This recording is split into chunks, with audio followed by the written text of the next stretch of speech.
Roller coasters, holy roller. I got shot down in Southern California. All along you never loved me, yeah. Till the day that you shot me off. And now when it's over, I hope that you find what you're after, yeah.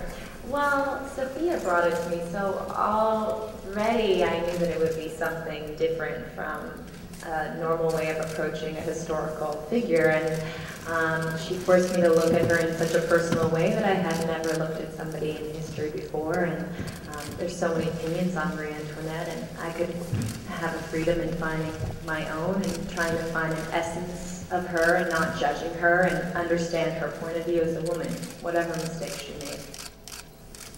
Jason, what about you for your role? Hi. What was Jason just says hi and gets a laugh. what went through my mind? Yeah, and how did you prepare for the role? How did I approach it? How did I prepare?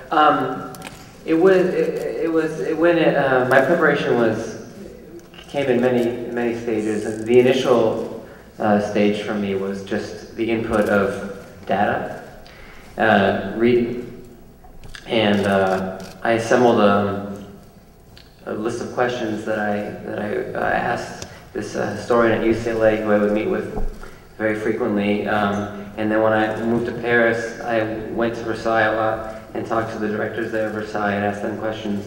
And also Lady Antonia Fraser, I asked this same list of questions. I blew it with Antonia Fraser because I had this list of questions and I asked all these historians all these questions and I got definitively different answers from all of them, and it was very confusing. And then I asked if I could go meet Antonia Fraser, and Sophia was kind enough to arrange that for me, and I went to London, but I figured I wouldn't bring my list of questions.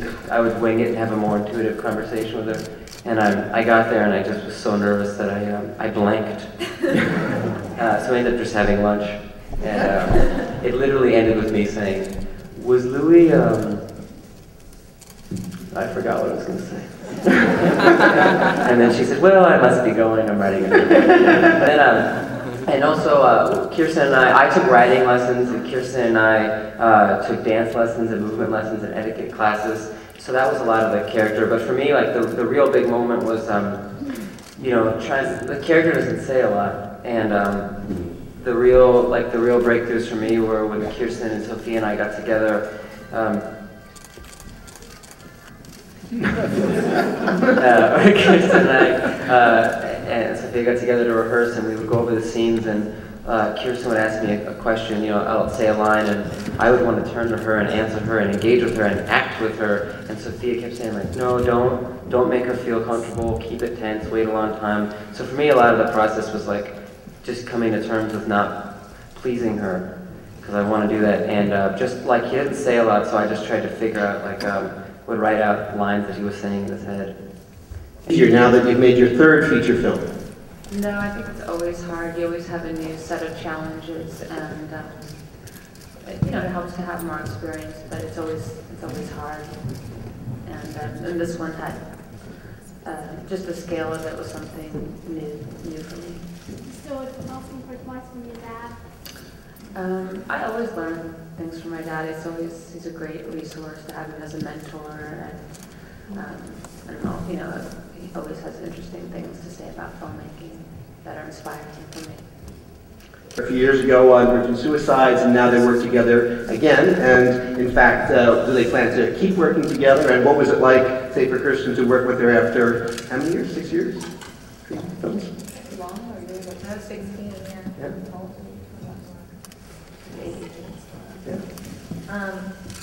When I was 16, I didn't observe Sophia's directing. I wasn't, standing back like, I wonder, But I felt it definitely was a different atmosphere than any other films that I had been on.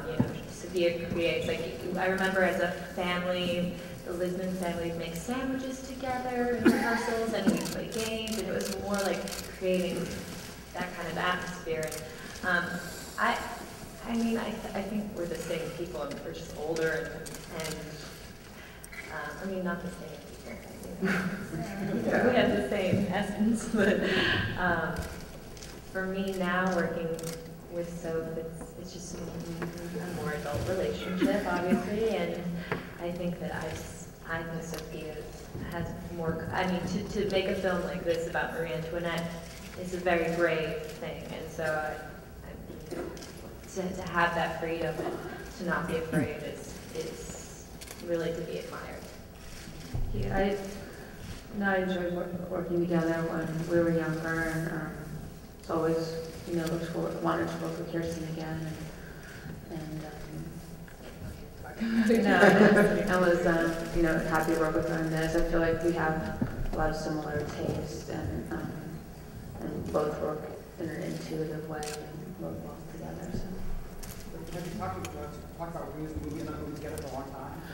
No, I think we always liked working together, and I always, thought I'd like to work with Kirsten again.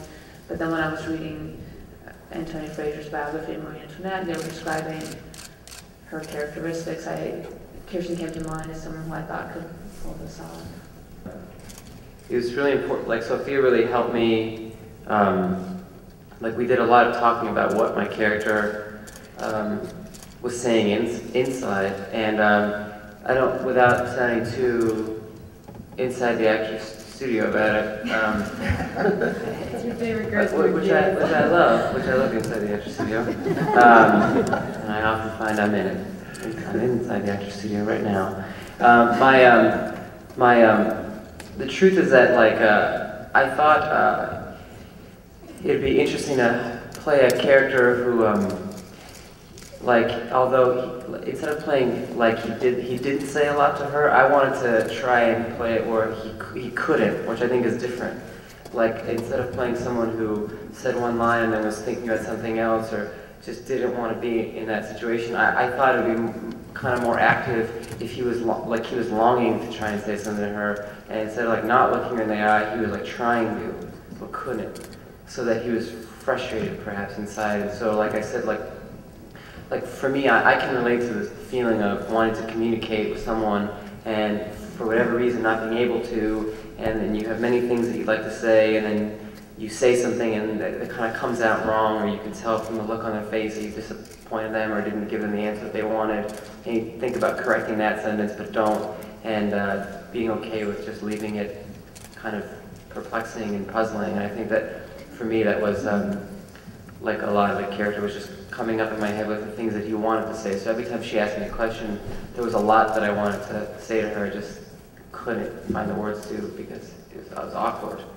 And so it was really fun, Sophia and I and Kirsten really working on what he would be saying. Why are you guys laughing again? You're talking a lot about not talking. Yeah. Story of my life.